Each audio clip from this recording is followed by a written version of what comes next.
Rest. Yeah. Should we let them know we're in Buffalo? We're in Buffalo right now. Yeah. Buffalo, New York.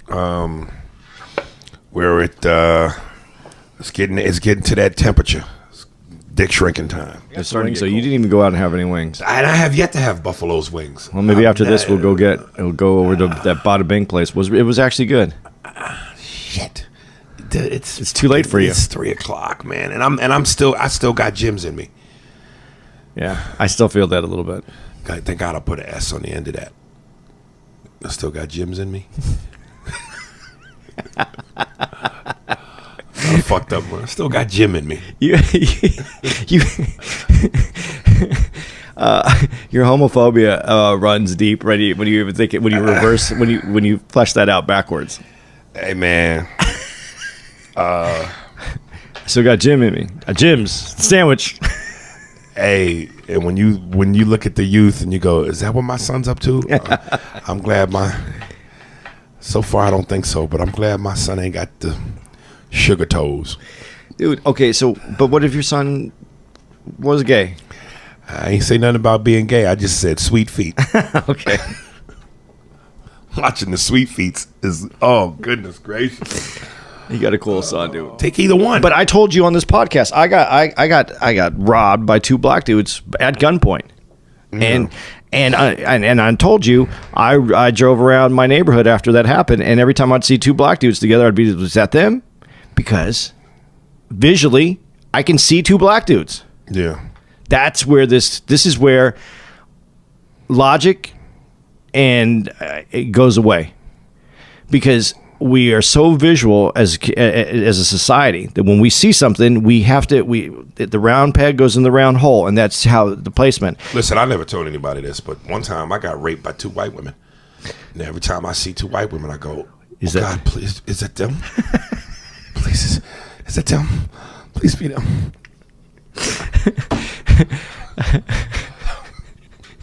Was it them? Was it them? Oh God, is that them? Well, that's the difference. You're still looking for them. I'm hoping never to see the guys. This is why white people get fucked up. Y'all are too fucking nosy. Y'all don't know how to mind your fucking business.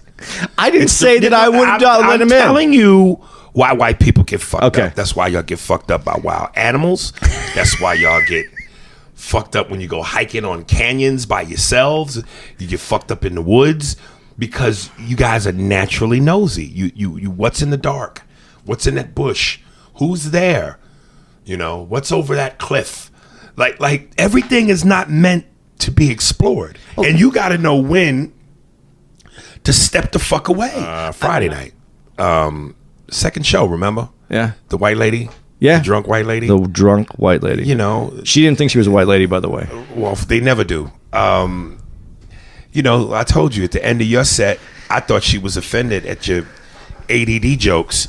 Because she kept yelling out, whatever, and you know, but then eventually it was alcohol, you know. So remember when we crossed paths on stage, I specifically and purposely pointed at her, and I wanted her to see me pointing at her, so to set the seeds that, bitch, I'm on to you. And then of course she started chiming away during my show, and then that's when I had to lay into her ass.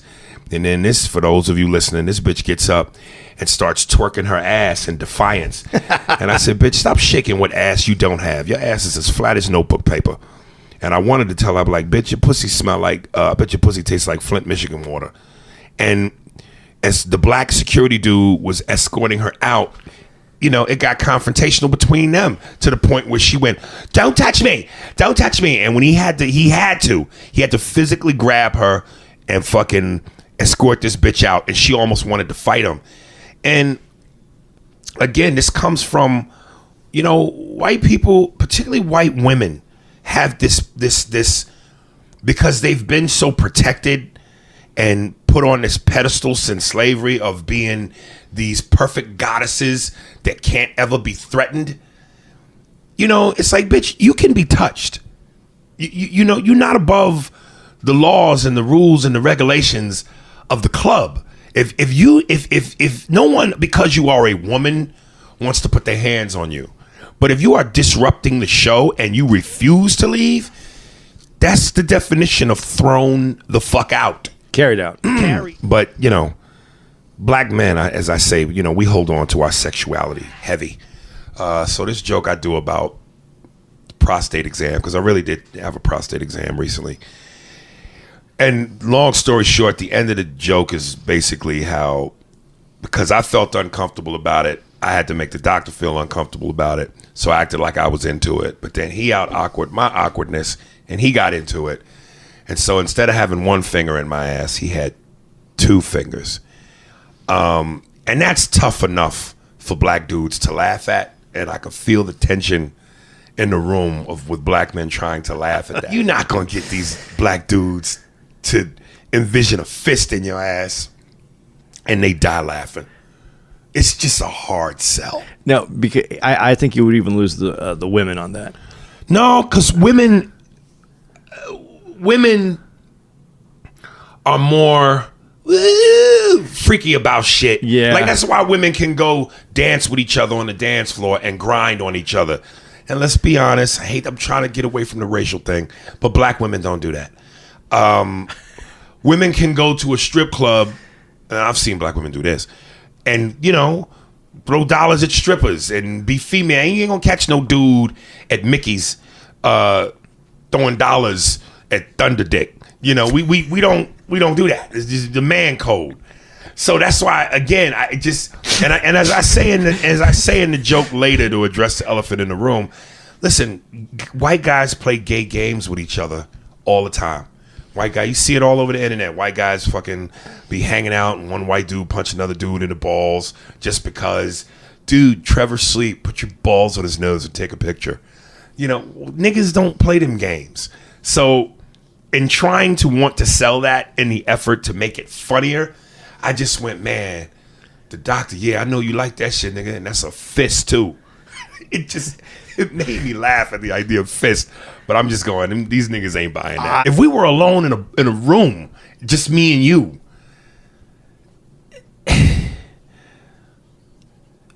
you make me feel there's a lot of things that don't belong in your ass. Yeah, you make me feel, fist is one of them. Just the way you even said that, it made me feel uncomfortable being in this room right now. Dude, I often wonder if these walls are so thin and the fucking neighbors can hear what we talk about. What the fuck is these niggas fisting? The maids outside. We need extra towels. And a Band-Aid. Right. All right. We're in San Antonio, Texas, baby. How you doing? God damn it. Is this the South? This is actually the South. But this ain't we hang niggers South. This is more like you stay in your part of town, nigger South. Depends on what year you're talking about. Okay, 2008. Well, shit, all the Mexicans done took over, so ain't no purebred white Anglo-Saxon tobacco spitting, cowboy boot wearing, redneck having, do-si-do niggas here no more. It's all the Mexicans. Well, but a smaller amount of blacks. Yes. The Mexicans, like only 25% black. Right. Probably 60, 70% Mexican. Fucking us white people ain't got much left. About another 10 years from now, and our goddamn coloreds and beaners having them babies. Pretty soon, white man ain't gonna be able to have himself a small piece of goddamn pie. It's good. It's a pie, but it's gonna be like bean pie. Bean pie and fucking tortilla pie. Ain't gonna be no more pure white apple pie. You white people are in trouble. You white motherfuckers are in trouble. You niggas, we are easing you niggas out the game. Between the niggas and the spics, white people, you guys are finished. You are fucking finished. You don't. You better start randomly fucking. When you meet each other in the streets, go, hi, Miss White Lady. Hi, Mr. White Man. Pull your panties down and get to fucking. You need more babies. You niggas are finished. One, we have a stigma about doctors and hospitals. And number two, we are a homophobic community and we don't fuck around with our sexuality. Whereas white boys, you know how you motherfuckers do. Y'all put your balls on your friend's face when he sleep at night and take pictures and upload it to the internet. That's funny to white guys. Niggas don't play them games. I've always said, look, man, if I could come back in another life, I would love to be a professional basketball player because I love basketball. I just, for a nigga, ain't got no skills. That and the dick DNA just washed over me, passed me by. But, you know, when Dave did the Equanimity special and the guy, and he's, you know, Dave is on stage with his vape pen and somebody yells out, hey, let me hit your vape pen. And Dave goes, no, I'm trying not to get herpes tonight. Let's all just leave here with the lips we came here with. It's like, and you've seen me do it 100 times where I say, usually it's a black dude, when I talk about his woman sucking his dick so aggressively, she sucked his hair away. Yeah. And he went from an afro to a convertible. Yeah. Now, I've done that a million times. But what was new, even though the situation is the same, but was different, was the white guy yesterday, head full of white hair. And I said, damn, she sucked that nigga to an AARP card. And the audience lost it. I lost it. Fuck it. Take me out the equation. I don't want to be on some cocky shit, but I think that's what separates good comics from great comics, is because some dudes don't feel comfortable outside my script. This is my playbook, my material, my script. They don't even want to try to seize those moments. And I've said it before. I used to be that guy when it came to crowd work. I was going, oh God, please don't let nobody yell nothing out. Please don't be drunk. Please don't fuck with me. I don't want no trouble. I was like a scared slave. I don't want no trouble. And the moment you start thinking you the shit, oh, life is funny. God's a funny guy. So as far as this stage shit, I try to be as humble as I can so that if one day God decides to give me the Danielson and sweep the leg, my fall to the ground ain't that hard. Because every gay comic I've ever seen plays up the fact that I'm gay. Thomas Dale doesn't. Oh my God! What? I suck that dick. Like I don't want to hear all that. I don't want. But he's playing the I don't want the visuals. When that's plain. A dude tells a dirty joke about getting his dick sucked by a woman or fucking a woman. One, I can relate. Two, that visual ain't nothing but a porno that I would watch on the internet any other time. When I hear a gay comic go, oh, I said, fuck me in my ass. Oh, God. I have a hard time separating the logic from it. A bird doesn't know what. He also says that he's high at the moment when he says that joke. Okay, well, there's funnier high jokes. No, so maybe it's a high joke, but I think it's funny. It's a weak high joke. You see a bird and you're so high and you go, why would a bird live in a bad neighborhood? You could live anywhere you want to. You're a bird. Let me give you people a chance to catch up, slow down your laughter, and catch your breath. I didn't Here's a funny high joke if you want to talk about a high thought. Lewis Black. Why does toilet paper need a commercial? Very Who the funny. fuck's not buying this? Very funny.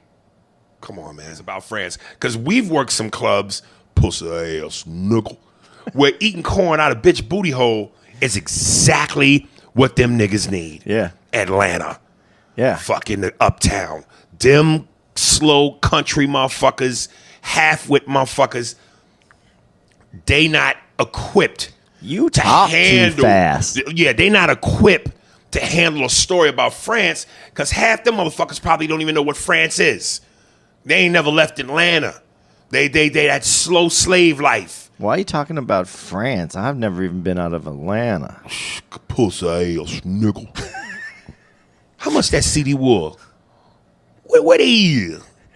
Like, you know what I mean? So that eating corn out of bitch booty hole fits that. And I watched what worked there, and that's what they want. Listen, you can't, just because it's fine dining, don't mean it's going to be appreciated by everybody. But you can't take every ratchet bitch from the ghetto to Mr. Chow's in Beverly Hills. They won't appreciate it. Well, where's Sizzler at?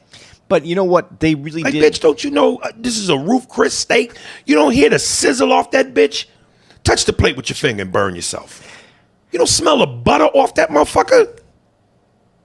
Well, give him a Steelers look. We're out back. And that's why it's like, for me, doing clean comedy is like putting on a suit to perform. I fucking hate it.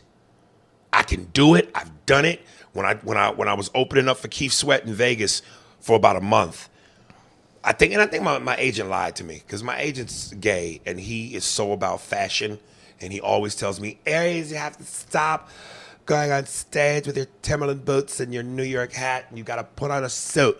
You've got to look good.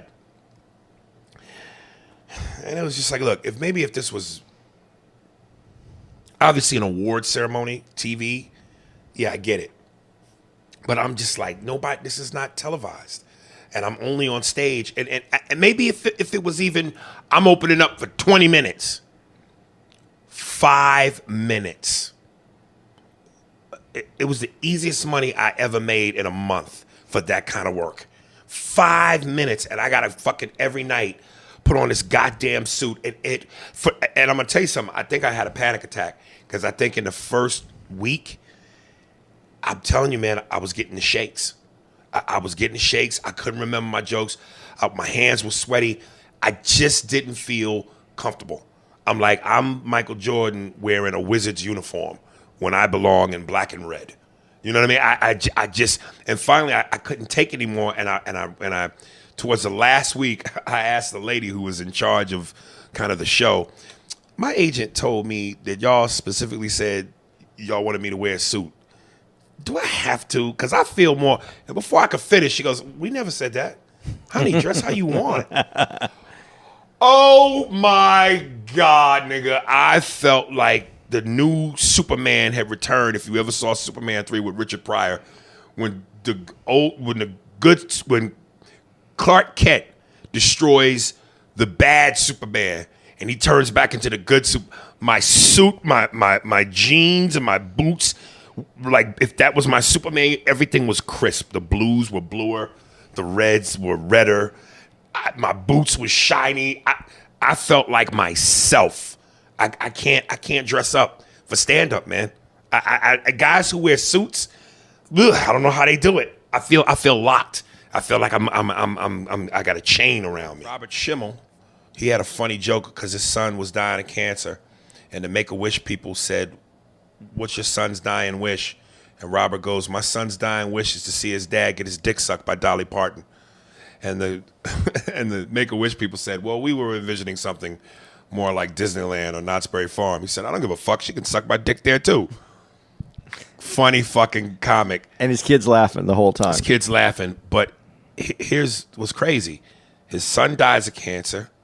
Robert Schimmel himself gets cancer, beats it, and then dies in a car accident. He beat cancer twice. Beat cancer twice, and then dies in a car accident. Wait.